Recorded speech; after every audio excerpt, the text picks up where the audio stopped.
Krishnanagar police জেলার উদ্যোগে নদিয়ার করিমপুরে প্রথম সিগন্যালিং ব্যবস্থার উদ্বোধন। এদিন ট্রাফিক সিগন্যালিংয়ের শুভ উদ্বোধনে উপস্থিত ছিলেন কৃষ্ণনগর পুলিশ জেলার উচ্চপদস্থ পুলিশ আধিকারিকরা। তবে এই ট্রাফিক সিগন্যালের উদ্বোধনের মধ্য দিয়ে আরও এক অভিনব উদ্যোগ নেয় ট্রাফিক পুলিশ। সাধারণ মানুষের জন্য বিনামূল্যে আয়োজন করা হয় চক্ষু ও স্বাস্থ্য পরীক্ষা শিবিরের।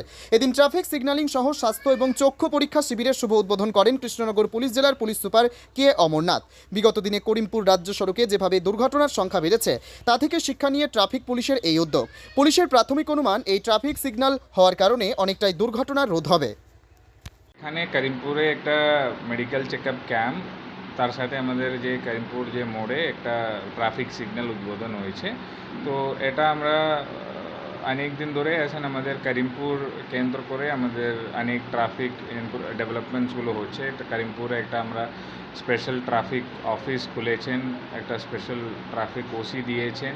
তার সাথে সাথে করিমপুর অনেকটা এখন আরবানাইজেশন হচ্ছে, সেই জন্য বেটার ভেহিকল কন্ট্রোল ও ট্রাফিক কন্ট্রোলের জন্য আমরা আজকে যে ট্রাফিক সিগন্যালস উদ্বোধন করেছেন, আমরা আশা করি কি পাবলিক ওটা ফলো করবে, যে ট্রাফিক সিগন্যালগুলো ফলো করে প্রপারলি গাড়ি চালাবে।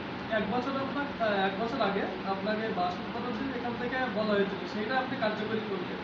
হ্যাঁ, এটাই আমরা আপনাদের দেখতে ও পাই। ঠিক আছে। মানে আমরা যত আছেন যে ট্রাফিক মানে উইং আছে এখানে, ওর লোকাল পাবলিক ওর মানে লিডার্স যারা আছে সবাই আমাদেরকে হেল্প করেছেন, কিন্তু এটা জাস্ট স্টার্টিং, অনেকটা আমাদেরকে ইমপ্রুভ করতে হবে, প্ল্যানিং করতে হবে।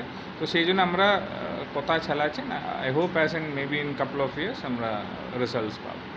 আসলে কি মানুষের মধ্যে সচেতনার অভাব একটু বোধ করছেন যে মানে সচেতনা দেখুন, এখন কোভিডের পরে অনেক নিজে গাড়িগুলো কিনেছেন, অনেক লোক আছে মানে বাড়িতে প্রথমবার স্কুটার চালাচ্ছেন।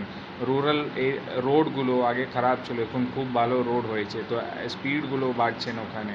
তো ওইগুলো এখন আমাদেরকে পার্সোনালি সতর্ক না করলে তো হেলমেট পরা, সিট বেল্ট পরা, ট্রাফিক স্পিড লিমিটগুলো মানার, এইগুলো একটা পার্সোনাল ডিসিশন আছে। তো ওইগুলো আমরা আশা করি, আমরা তো আমাদের তরফ থেকে sensitization schools, colleges, local self help groups আর বাকি যে রেসিডেন্টস অ্যাসোসিয়েশন, এইসব নিয়ে আমরা আমাদের সেন্সিটাইজেশন প্রোগ্রামগুলো করছি।